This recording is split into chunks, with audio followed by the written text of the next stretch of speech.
All right, why does it seem like Christians are so biased towards right-wing politics? The political divide in America right now is the greatest I've ever seen, at least in my lifetime.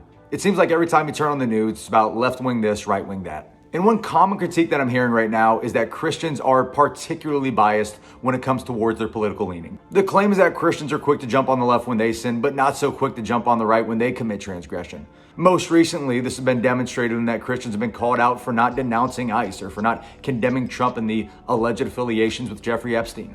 So is it true? Are Christians politically biased? Not for the reasons that you might think. In the Bible, God says we're supposed to measure with equal weights and measures, that we're supposed to practice justice and righteousness.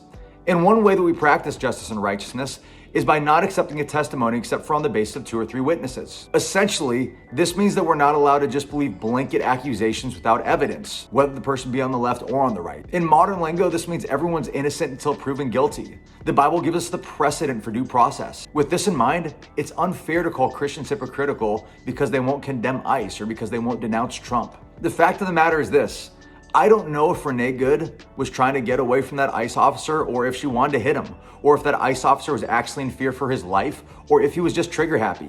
The official statement from ICE is that he was afraid for his life. Likewise, I don't know whether Trump was involved with Epstein in such a way that he knew about the children on his island. Maybe he did, maybe he didn't, but his office says that he didn't. This isn't to say anything about the innocence or the guilt of the parties being discussed, but rather to say this: the jury's still out on the subject. We need more evidence before we make a final verdict and pronounce someone to be guilty or innocent. But this is not the issue when it comes to the left. If you don't know it by now, Christians are marked out in the social political climate that we live in by 3 big subjects: abortion, so-called gay marriage, and transgenderism. And on these topics, it's not as though the left is receiving blanket accusations and denying them. In fact, they're owning them. They own the fact that they support children being killed in the womb.